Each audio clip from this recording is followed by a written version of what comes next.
مشکات الاثار حدیث نمبر 195۔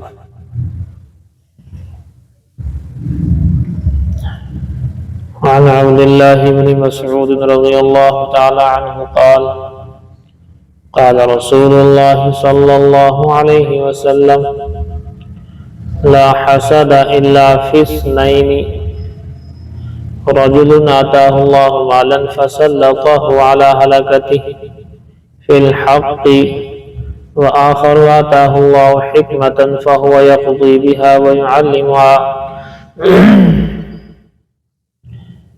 دیکھیے حضرت عبداللہ بن مسعود رضی اللہ تعالی عنہ سے روایت ہے، فرماتے ہیں کہ اللہ کے نبی صلی اللہ علیہ وسلم نے ارشاد فرمایا لا حسد، حسد جائز نہیں ہے، الا فی اثنین، مگر دو لوگوں پر، دو لوگوں کے سلسلے میں حسد جائز ہے۔ یہ روایت پہلے بیان کی جا چکی ہے۔ حسد سے مراد یہاں غیبتہ اور رشک ہے۔ دو لوگوں پر رشک کیا جا سکتا ہے۔ وہ دو لوگ کون ہیں؟ ایک وہ شخص ہے کہ جس کو اللہ پاک نے مال دیا ہو اور وہ اللہ کے راستے میں مال کو لٹاتا ہو، حق میں، حق راستے میں، حق باتوں میں، صحیح جگہوں پر مال کو خرچ کرتا ہو، بے تحاشا خرچ کرتا ہو۔ دوسرا وہ شخص ہے جس کو اللہ رب العزت نے حکمت یعنی علم دیا ہو، حکمت سے مراد علم ہے، اور وہ علم کے ذریعے سے، حکمت کے ذریعے سے فیصلہ بھی کرتا ہے، لوگوں کو علم سکھاتا بھی ہے۔ تو ایسے دونوں لوگوں پر رشک کرنا چاہیے کہ کاش ہمیں بھی یہ نعمت حاصل ہو جاتی، ہم بھی اللہ کی راہ میں خرچ کرتے، کاش ہمیں بھی یہ نعمت حاصل ہو جاتی علم والی اور ہم لوگوں پر خرچ کرتے اور لوگوں کو دین جو ہے سکھاتے۔ یہ ہے جی۔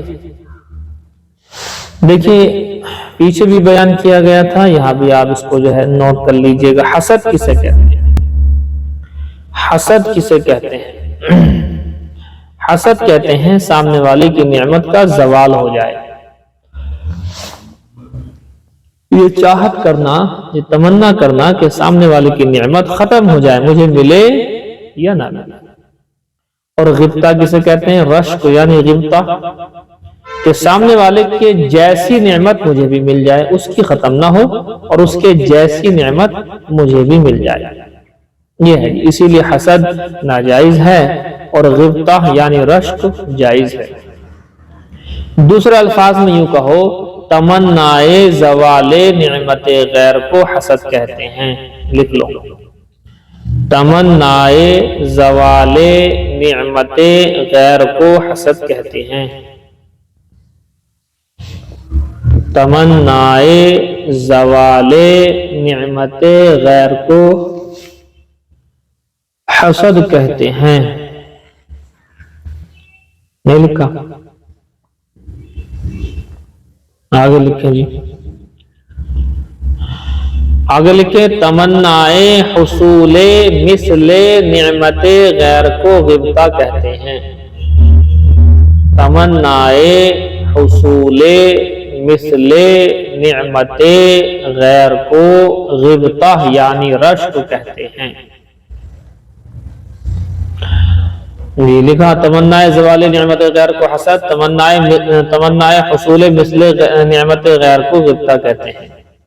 تمنائے حصول مثل نعمت غیر کو غبطہ کہتے ہیں، رشک کہتے ہیں۔ حسد ناجائز اور غبطہ جائز، یعنی رشک غبطہ تو ایسا ہے، غین سے ہے، رشک کے معنی ہے جائز ہے۔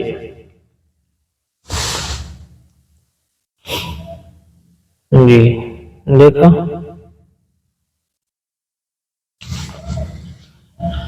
دو مسئلے اور یہاں پر ذکر کیے جا رہے ہیں کہ کافر اور فاسق۔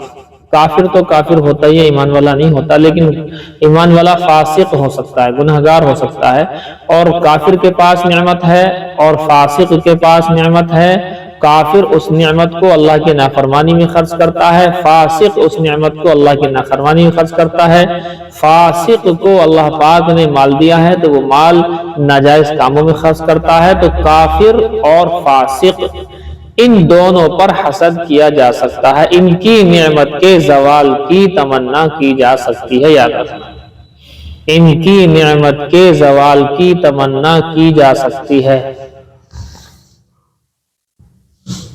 کافر اور فاسق کی نعمت کے زوال کی تمنا کی جا سکتی ہے، اس لیے کہ کافر اللہ کی نافرمانی میں مال خرچ کر رہا ہے اور فاسق یہ بھی اللہ کی نافرمانی میں مال کو خرچ کرتا ہے، تو اس کی زوال کی نعمت زوال کی چاہت کی جا سکتی ہے کہ یہ نعمت اس سے چھن جائے تاکہ اللہ کی نافرمانی میں زیادہ خرچہ نہ کرے۔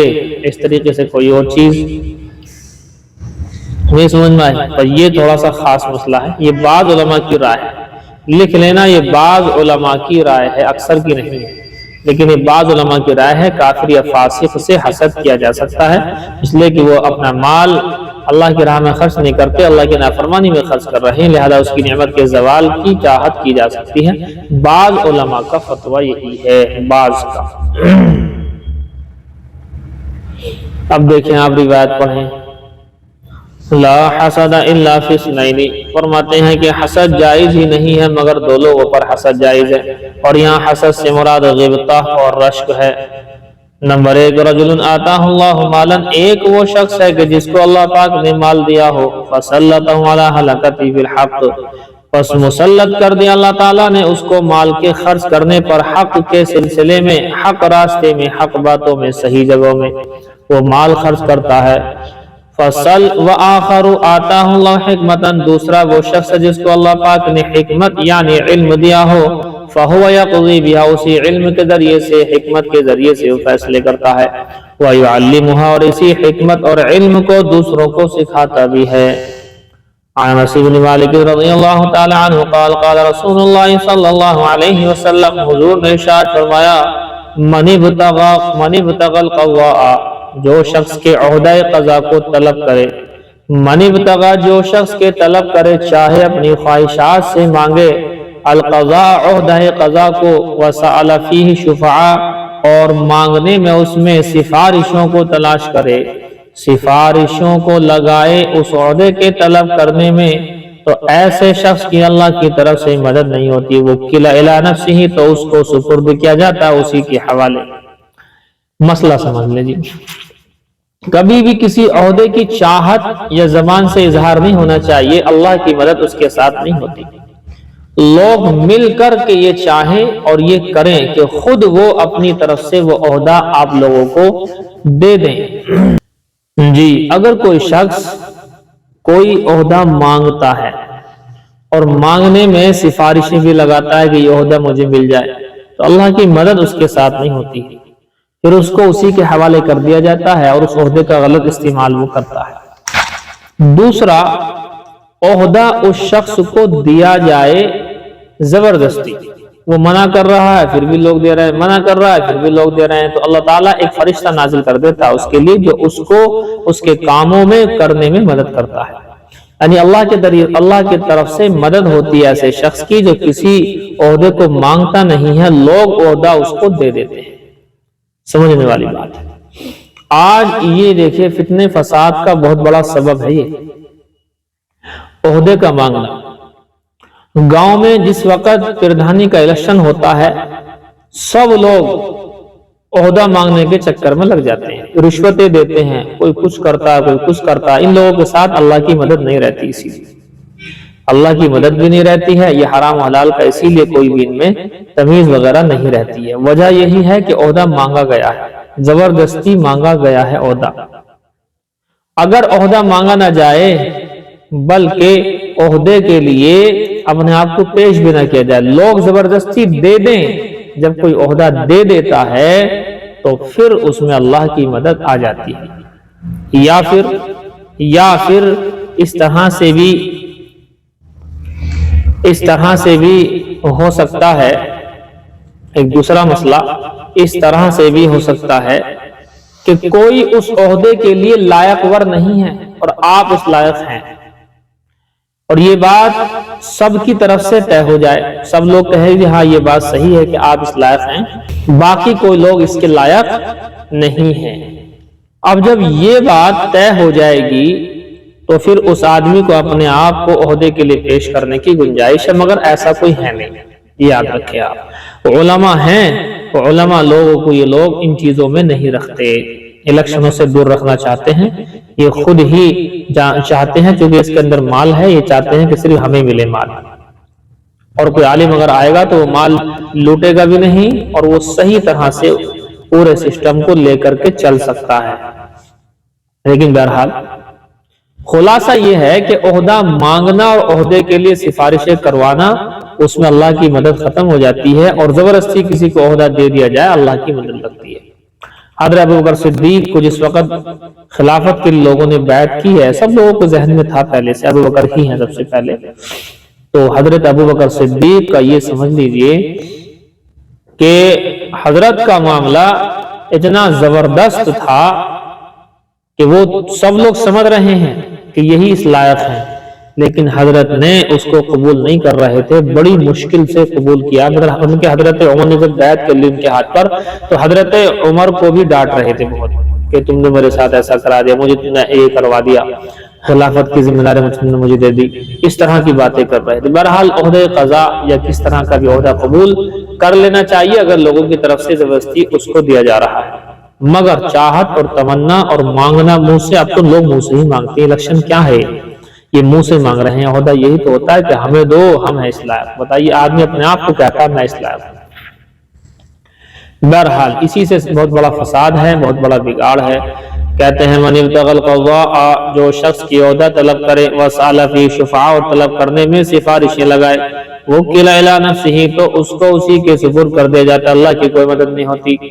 ومن اکرہ علیہ، اور جو شخص کے اس عہدے پر اکراہ یعنی زبردستی کی جائے، عہدہ قبول کرنے پر زبردستی کی جائے، انزل اللہ علیہ ملکا، اللہ تعالیٰ نازل کر دیتا ہے اس کے اوپر ایک فرشتہ، یسددہ، جو اس کے کاموں کو ٹھیک کرتا رہتا ہے، اس کو ٹھیک کرتا رہتا ہے فرشتہ، کام بگڑتا بھی ہے تو اللہ کی مدد رہتی ہے۔ وعن ابی ہریرہ رضی اللہ تعالی عنہ قال قال رسول اللہ صلی اللہ علیہ وسلم، حضرت ابو ہریرہ سے روایت ہے کہ اللہ کے رسول صلی اللہ علیہ وسلم نے ارشاد فرمایا، اذا حکم الحاکم، جب حاکم کوئی فیصلہ کرے، فاجتہد، اور پوری کوشش کرے، فاصاب، اور صحیح فیصلہ کر دے۔ جب حاکم فیصلہ کرے، کوشش کرے اور صحیح فیصلہ کر دے، فلہ اجران، تو اس کے لیے 2 اجر ہیں۔ وَإِذَا حَكَمَ، اور جب وہ فیصلہ کرے، کوشش کر کے قرآن و حدیث کو سامنے رکھ کر کے فیصلہ کرے، فَأَخْطَأَ، اور اس سے خطا ہو گئی، تب بھی فَلَهُ أَجْرٌ وَاحِدٌ، تو بھی اس کے لیے 1 اجر و ثواب ہے۔ یہ عام حاکم نہیں ہے جی، یہ ہمارے حاکم تھوڑی ہے اس طرح کے، ان حاکم سے مراد مجتہد ہے، ان حاکم سے مراد مجتہد ہے، مجتہدین جو اجتہاد کرتے ہیں، جن کے سامنے قرآن و حدیث سارے کا سارا سامنے ہوتا ہے۔ جب سارا قرآن و حدیث ان کے سامنے ہوتا ہے تو وہیں سے وہ اجتہاد کرتے ہیں، اور اجتہاد کرنے میں کبھی خطا ہو جاتی ہے، کبھی ٹھیک ہوتے ہیں، ٹھیک ہو ڈبل ثواب، خطا ہو سنگل ثواب، ثواب سے خالی نہیں ہے۔ لیکن اس کو ذہن میں رکھ لینا، یہ عام مسئلہ نہیں ہے، یہ مجتہدین کا مسئلہ ہے، اور یہ مسائل اگلے سال انشاءاللہ آپ کے سامنے آئیں گے، بخاری وغیرہ میں آئیں گے، وہ باتیں بیان کی جائیں گی۔ فی الحال آپ یہ سمجھیں کہ اس سے مراد مجتہدین ہیں، مجتہدین کو اختیار ہے کہ وہ اجتہاد کرے قرآن و حدیث میں۔ کوئی مسئلہ قرآن میں صراحتاً ہوتا ہے تو اس پر عمل کیا جائے گا، کوئی مسئلہ احادیث میں صراحتاً ہوتا ہے اس پر بھی عمل کیا جائے گا، کوئی مسئلہ صحابہ کے درمیان اجماع صحابہ کے اندر صاف طریقے سے ہوتا ہے صراحتاً، اس پر بھی عمل کیا جائے گا۔ کچھ مسائل ایسے ہوتے ہیں نہ قرآن میں ہے، نہ حدیث میں ہے، نہ اجماع صحابہ میں ہے، اس کے لیے قیاس کیا جاتا ہے، یہی قیاس اجتہاد کہلاتا ہے۔ تو وہ لوگ اکابرین قرآن اور حدیث اور اجماع صحابہ ان سب کو سامنے رکھتے ہوئے پھر وہ اجتہاد کرتے ہیں، اور اسی اجتہاد کی بنیاد پر مسائل نکل کر کے ہمارے سامنے آتے ہیں، اور آئندہ بھی ایسا ہی ہوگا۔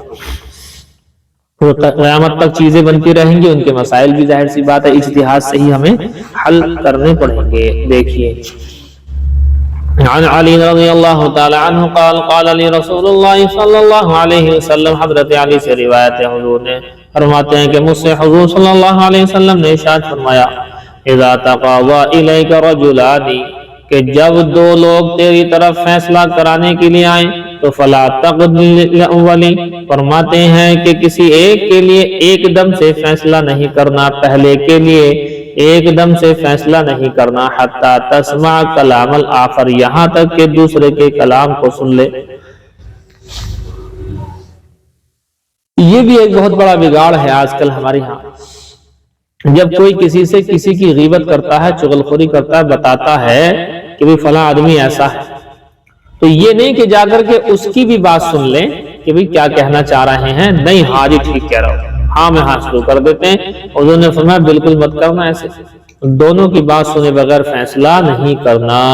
فلا تقضی للاولی، پہلے کے لیے کوئی فیصلہ نہ کرنا. حتی تسمع کلام الاخر، یہاں تک کہ دوسرے کی بات کو بھی سن لو.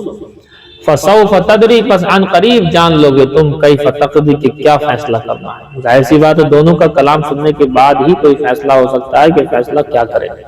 ایک کا کلام سنا، دوسرے کا کلام نہیں سنا، ظلم بھی ہے، زیادتی بھی ہے. کہ دونوں ہی کلام سنیں گے، ایک کا کلام سے بات نہیں بنے گی.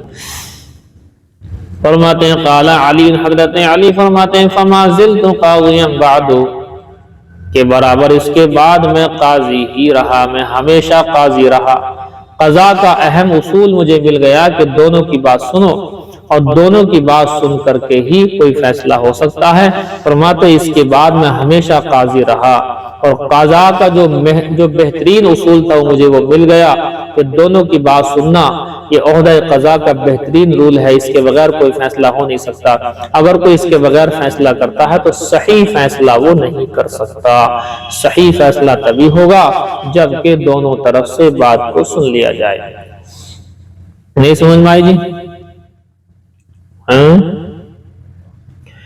وہ لکھ لیا آپ نے، حسد اور غبطہ لکھ لیا. تمنا زوال نعمت غیر کو حسد، اور تمنا حصول مثل نعمت غیر کو غبطہ. جی ٹھیک ہے، پھر چلیے بس. بسم اللہ الرحمن الرحیم.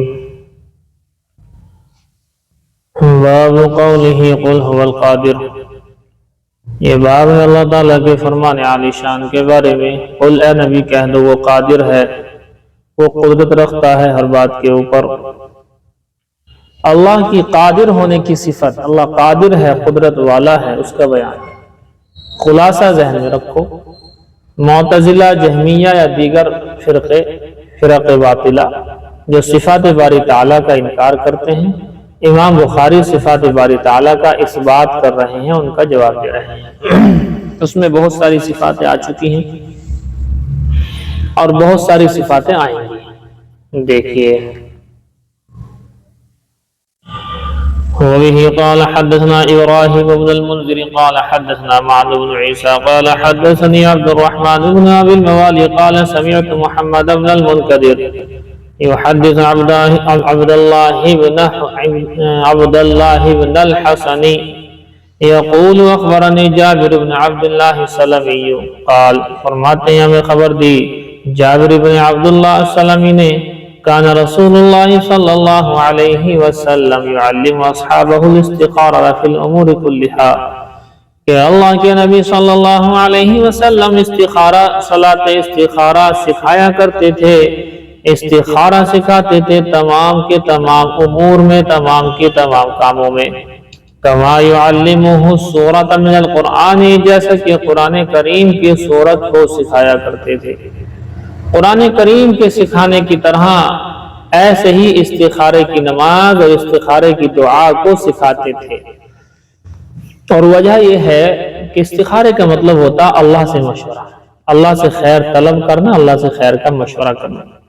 کسی کام کو کرنے کا ارادہ کیا آپ نے، اور ارادہ کر کے آپ نے چاہا کہ اللہ سے مشورہ کر لیں، اس میں خیر ہے تو اللہ تعالیٰ اس کام کو ہمیں دے دے، اور اگر اس میں خیر نہیں ہے تو اللہ تعالیٰ ہمیں اس کام سے ہٹا دے.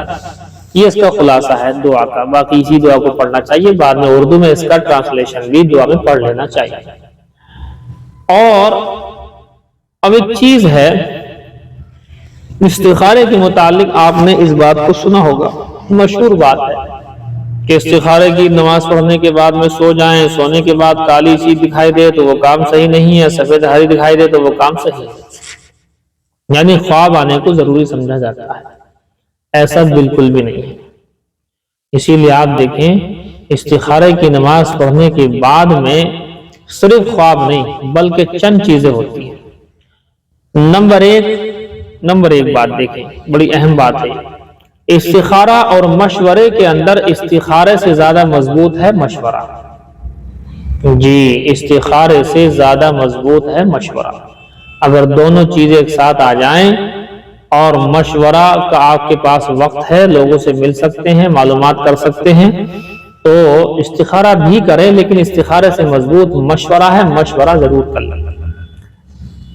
ایک بات تو یہ، لیکن ایسا موقع پڑ جاتا ہے کہ ہم کسی سے رائے مشورہ اس موضوع پر کر نہیں سکتے، کچھ کام ایسے ہوتے ہیں، بزنس کرنا چاہ رہے ہیں، لوگوں کو معلوم ہو جائے گا اگر ان سے رائے مشورہ کیا، یا جو ہے اس کا اظہار نہیں کرنا چاہتے، یا کہیں شادی کا مسئلہ ہے کسی جگہ، ظاہر سی بات ہے تو اس کا بھی اظہار کرنا اچھا ہی لگتا ہے کہ پہلے استخارہ کر لیں۔ یہ ہے۔ تو اب کیا ہوگا، 2 رکعت نماز صلاۃ استخارہ کے نام سے پڑھی جائے گی مکروہ اوقات کے علاوہ۔ رات میں پڑھنے بہتر ہے، لیکن بہرحال مکروہ اوقات کے علاوہ 3 اوقات مکروہ ہیں، صبح کے ٹائم 20 منٹ والا، زوال کا اور شام کا۔ ان 3 وقتوں کو چھوڑ کر کے باقی وقتوں میں اس کو آپ ادا کر سکتے ہیں۔ 2 رکعت نماز صلاۃ استخارہ کے نام سے پڑھیں، نفل نماز۔ اس کے بعد پھر دعا پڑھ لیجیے آپ، نماز کے بعد دعا دیکھ کے پڑھنے یاد نہ ہو تو اللہم انی استخیرک بعلمک واستقدرک بقدرتک واسألک من فضلک فإنک تقدر ولا اقدر وتعلم ولا اعلم وانت علام الغیوب اللہم فإن كنت تعلم هذا الامر خیرا لی فی عاجل امری وآجلہ قال او فی دینی ومعاشی وعاقبت امری۔ یہ روایت مختلف ہیں، ان میں سے ایک بولنا ہوتا ہے۔ فاقدرہ لی ویسرہ لی ثم بارک لی فیہ اللہم ان کنت تعلم انہ شر لی فی دینی ومعاشی وعاقبت امری فاصرفنی عنہ واقدر لی الخیر حیث کان ثم رضنی بہ۔ یہ دعا ہے۔ اس دعا کو پڑھنے کے بعد اس کا ترجمہ بھی پڑھنے آتا کہ پتہ لگے کہ اس کا ہم کیا کہنا چاہ رہے ہیں۔ اس کے اندر یہ بات آئے گی، اللہ آپ قادر ہیں، آپ سے مشورہ کر رہے ہیں، آپ کے علم کے بقدر، آپ کی قدرت کے بقدر ہم مشورہ کر رہے ہیں، آپ سے سوال کر رہے ہیں کہ خیر مل جائے اگر آپ، کیونکہ آپ ہی قادر ہیں، آپ ہی جانتے ہیں، ہم نہیں جانتے ہیں، اگر اس کام میں ہمارے لیے خیر ہے، ہمیں کام مل جائے، رشتہ ہے یا کچھ بھی ہے اس طرح کی چیز، اور اگر اس میں خیر نہیں ہے تو ہمیں اس سے اللہ ہٹا دیجئے اور اس کی جگہ پر بہتری ہمارے لیے عطا فرما دیجئے اور ہمیں راضی کر دیجئے۔ یہ جو ہے اس کا دعا کا خلاصہ ہے۔ اب کیا ہوگا، اب آپ لیٹ جائیے، آرام کیجئے، اس کے بعد میں یا تو خواب بھی آ سکتا ہے، خواب بھی آ سکتا ہے، خواب ہی نہیں، یعنی یہ نہیں ہے کہ صاحب خواب ہی کے اوپر سارے کا سارا دار و مدار ہے، یہ اصلاحی خطبات کے اندر تقی صاحب نے لکھا ہے۔ خواب آ جائے ٹھیک ہے، خواب کے اندر کوئی ایسا سائن ملے، ایسی کوئی علامت مل جائے کہ جس سے پتہ لگے کہ ہاں یہ کام خیر ہے یا یہ کام شر ہے۔ دوسرا یہ ہوگا کہ کوئی شخص آپ کو ایسا مل جائے گا، کوئی لیڈیز ایسی آ کر کے آپ کے ذہن میں کوئی بات ایسی ڈال دے گی جس سے آپ کا من ایک طرف کو ہو جائے گا، اچھائی میں برائی کی طرف کو، یعنی آپ کے ہٹنے کی طرف کو، اچھا اس کو برا مانتے ہوئے ہٹنے کی طرف کو ہو جائے گا، یا اس کو اچھا مانتے ہوئے اس کام کو کرنے کے لیے ہو جائے گا اس کے ملنے سے۔ نمبر 3 یہ ہوگا کہ آٹومیٹک آپ کے دل میں اللہ کی طرف سے القاء ہو جائے گی یہ بات کہ یہ کام صحیح ہے یا غلط، اللہ کی طرف سے۔ تو نمبر 1 پر خواب، نمبر 2 پر کوئی آ کر کے سارے معاملات بتا دے گا جس سے آپ کا ذہن کسی ایک طرف ہو جائے گا۔ نمبر 3 دل کے اندر آٹومیٹک اللہ کی طرف سے خیرات آنے شروع ہو جائیں گے کہ یہ کام خیر ہے یا نہیں ہے۔ 3 باتیں ہو گئی۔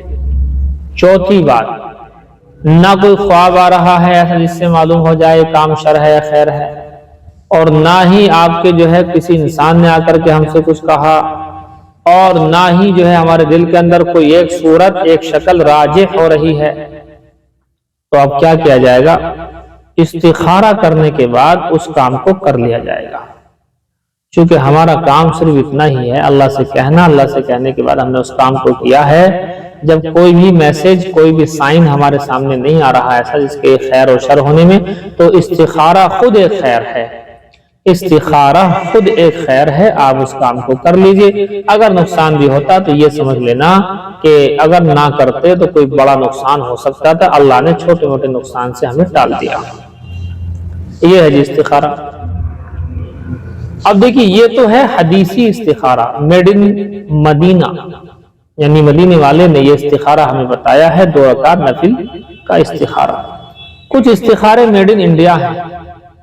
میڈ ان انڈیا استخارہ، پرچی والا استخارہ، میڈ ان انڈیا والا استخارہ، اور بھی کئی طرح سے کرتے ہیں کہ پرچیوں پر لکھ لیا اور لکھنے کے بعد میں ڈبے میں ڈال دیا اور 6 پرچیوں میں سے 3 میں کچھ لکھا، 3 میں کچھ لکھا، اس کے بعد جو زیادہ جو سی پرچی زیادہ نکل آئے گی لہذا اسی کی طرف فیصلہ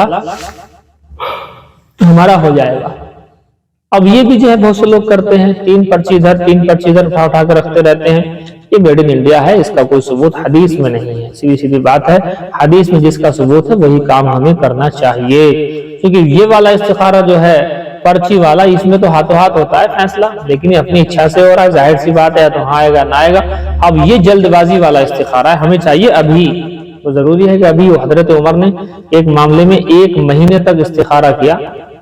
وہ اگر چاہتے تو 1 دن میں کر لیتے، 1 گھنٹے میں کر لیتے ڈال کر کے پرچی سے تو 1 گھنٹے میں ہو جائے گا، بلکہ 10 منٹ میں ہو جائے گا.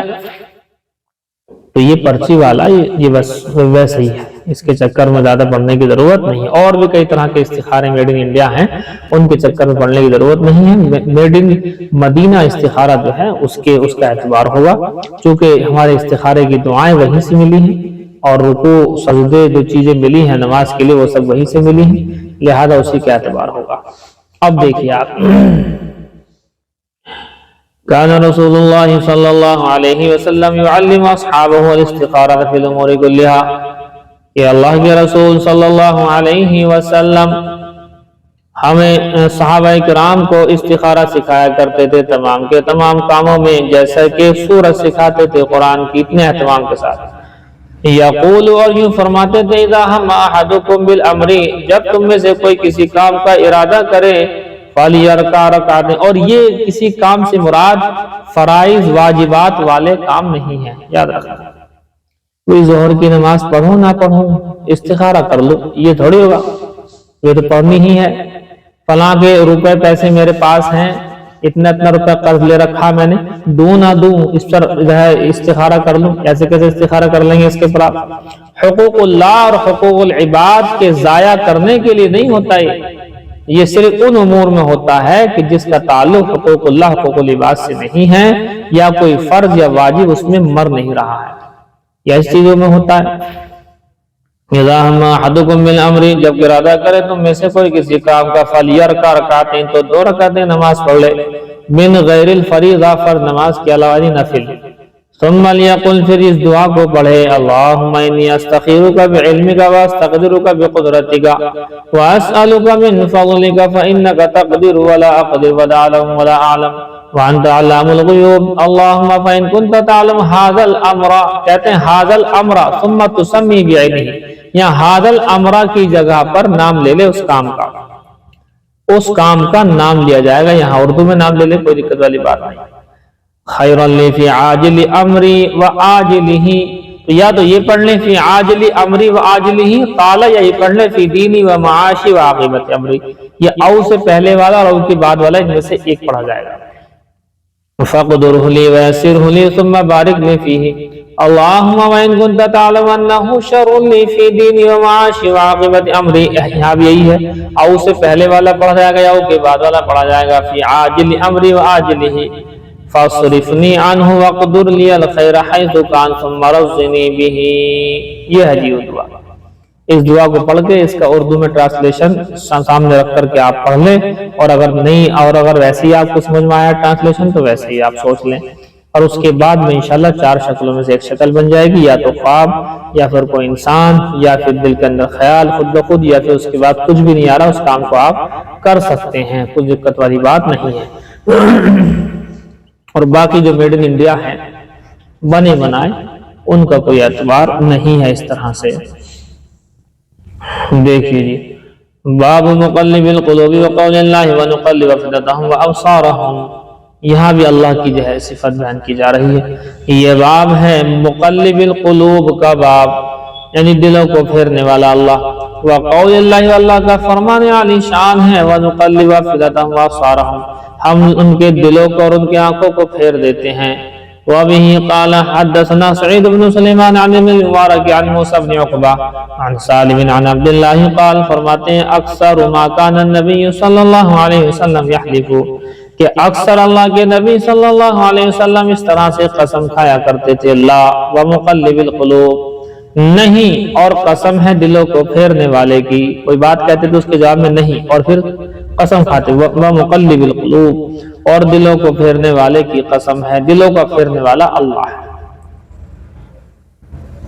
شریف باب ان للہ مئات اسم الا واحدا، یہ باب ہے اس بارے میں کہ بے شک اللہ کے 100 نام ہیں مگر ایک کم، 100 میں سے ایک کم 99 بن جائیں گے، یہ انداز ہوتا ہے بات کرنے کا کہ اللہ کے 100 نام ہیں، الا واحدا مگر ایک کم، تو 99 ہو گئے۔ ایک ہی روایت میں 99 آئے ہیں، یہ مطلب نہیں ہے کہ 99 کے علاوہ اللہ کے نام اور نہیں ہیں، ہزاروں نام ہیں اللہ کے، کچھ کو اظہار کر دیا گیا دنیا میں، کچھ تو ابھی ظاہر بھی نہیں ہوئے یہاں پر، تو لہذا یہاں پر ایک ہی روایت میں جب ایک جگہ پر 99 آئے تو اسی کی وجہ سے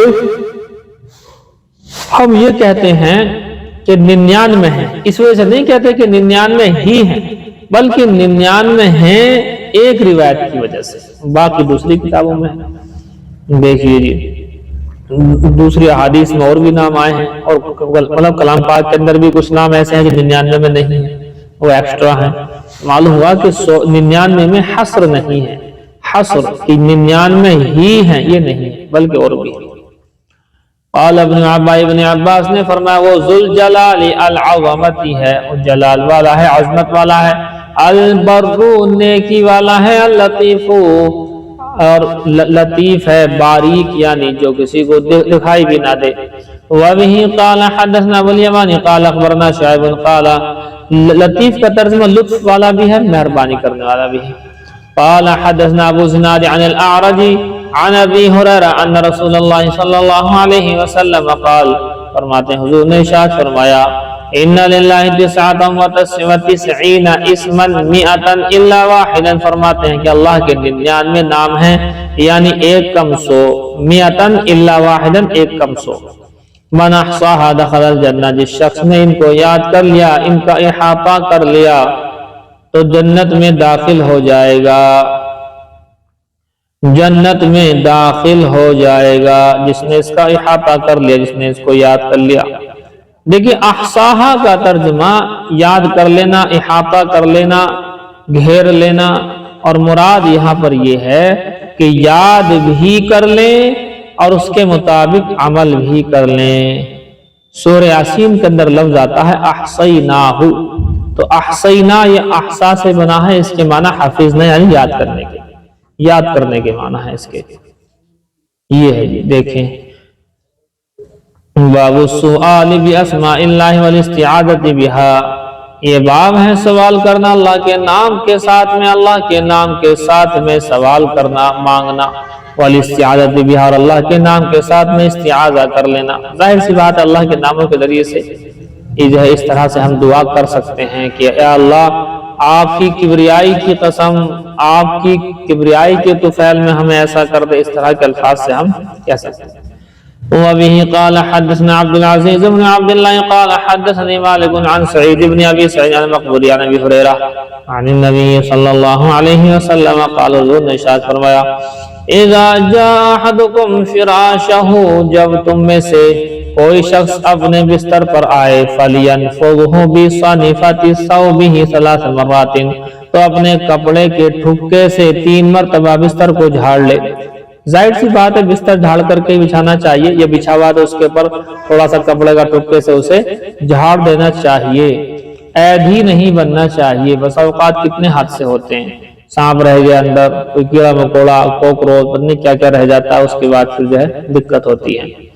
وَلْيَقُلْ، اور چاہیے کہ اس دعا کو بھی پڑھ لے، بِسْمِكَ رَبِّي وَضَعْتُ جَنْبِي وَبِكَ أَرْفَعُهُ، آپ ہی کے نام سے اپنے پہلو کو رکھتا ہوں سونے کے لیے، اور اسی کے اور آپ ہی کے نام سے اٹھاتا ہوں۔ إِنْ أَمْسَكْتَ نَفْسِي فَاغْفِرْ لَهَا، اور اگر تم میرے نفس کو یعنی میری روح کو روک لے تو مجھے معاف کر دینا۔ وَإِنْ أَرْسَلْتَ، اور اگر صبح مجھے نیند سے بیدار کر روح کو میری واپس بھیج دے تو فَاحْفَظْهَا، میری روح کی حفاظت کر لینا، میرے نفس کی حفاظت کر لینا، بِمَا تَحْفَظُ بِهِ عِبَادِكَ الصَّالِحِينَ، اس طرح سے جس طرح سے اپنے آپ نیک بندوں کی حفاظت کرتے ہیں۔ یہ دعا ہے جی بسمک ربی وضعت جنبی ارفعہ ان امسکت نفسی فاغفر لها وان ارسلتها فاحفظها بما تحفظ به عبادک الصالحین۔ سونے کی بہت ساری دعائیں ہیں، ان میں سے ایک دعا یہ بھی ہے۔ خلاصہ یہ کہ انسان جب سو جاتا ہے تو اس کی روح نکل جاتی ہے، اب اللہ اس کی روح کو واپس کر دے تو یہ نیند ہے، اور روح واپس نہیں آئے تو یہی موت ہے۔ دیکھیے جی، تابعہ یحییٰ بشر الفضل عن عبد اللہ عن سعید عن ابی ہریرہ عن النبی صلی اللہ علیہ وسلم وزاد زہیر وابو زمرہ واسماعیل بن زکریا عن عبید اللہ عن سعید عن ابیہ عن ابی ہریرہ عن النبی صلی اللہ علیہ وسلم ورواہ نزلان عن سعید عن ابی ہریرہ عن النبی صلی اللہ علیہ وسلم۔ کئی سندیں ہیں، سب کو اکٹھا کر دیا گیا ہے۔ وبه قال حدثنا وبه قال حدثنا مسلم قال حدثنا شعبة عن عبد الوليد عن ربيعي عن حذيفة قال كان النبي صلى الله عليه وسلم إذا أوى إلى فراشه قال اللهم باسمك أموت وأحيا، وإذا أصبح قال الحمد لله الذي أحيانا بعدما أماتنا وإليه النشور۔ کہ آپ صلی اللہ علیہ وسلم جب بستر پر آتے تو اس دعا کو پڑھتے اللہم بسمک اموت و احیا۔ یہ دعا اس طرح سے بھی ہے، بسمک نموت و نحیا، بسمک نموت و نحیا، دعا اس طرح سے بھی ہے، کئی طرح سے دعائی ہے۔ خلاصہ یہ کہ اللہ میں آپ ہی کے نام سے مرتا اور جیتا ہوں۔ دیکھو، مرنا جینے کا لفظ یہاں پر آیا ہے، نیند کا جو ہے نیند کو موت کہا گیا ہے، اور جینے سے مراد یہ ہے کہ نیند سے اٹھنے کو زندگی واپس آنا کہا گیا ہے۔ آپ دیکھیں دعا کے اندر یہی ہے، وَإِذَا أَصْبَحَ قَالَ، اور جب صبح کرے تو اس دعا کو پڑھیں الحمدللہ الذی احیانا بعدما اماتنا وإلیہ النشور۔ تمام تعریفیں صلی اللہ کے لیے ہیں جس نے ہمیں زندہ کر دیا بعد اس کے کہ ہم مر چکے تھے، ہمارے مرنے کے بعد ہمیں زندہ کر دیا، اسی کی طرف لوٹ کر کے جانا ہے۔ یہ ہے تو احیانا، زندہ کیا ہم نے۔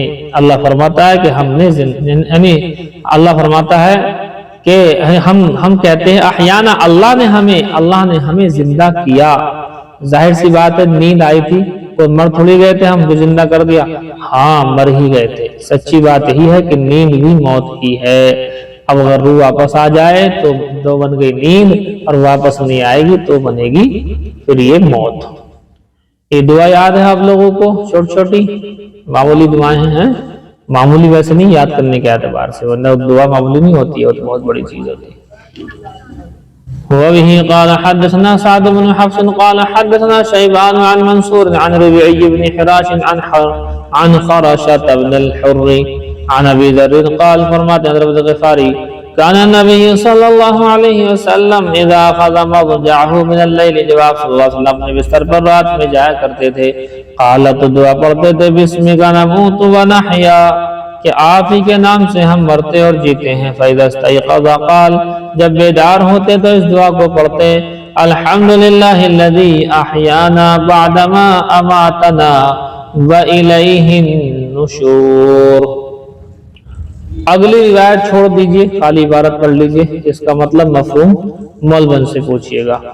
وبه قال حدثنا قتيبة بن سعيد قال حدثنا جرير عن منصور عن سالم عن كريب عن ابن عباس قال قال رسول الله صلى الله عليه وسلم لو أن أحدهم إذا أراد أن يأتي أهله فقال بسم الله اللهم جنبنا الشيطان وجنب الشيطان ما رزقنا فإنه إن يقدر بينهما ولد في ذلك لم يضره شيطان أبدا۔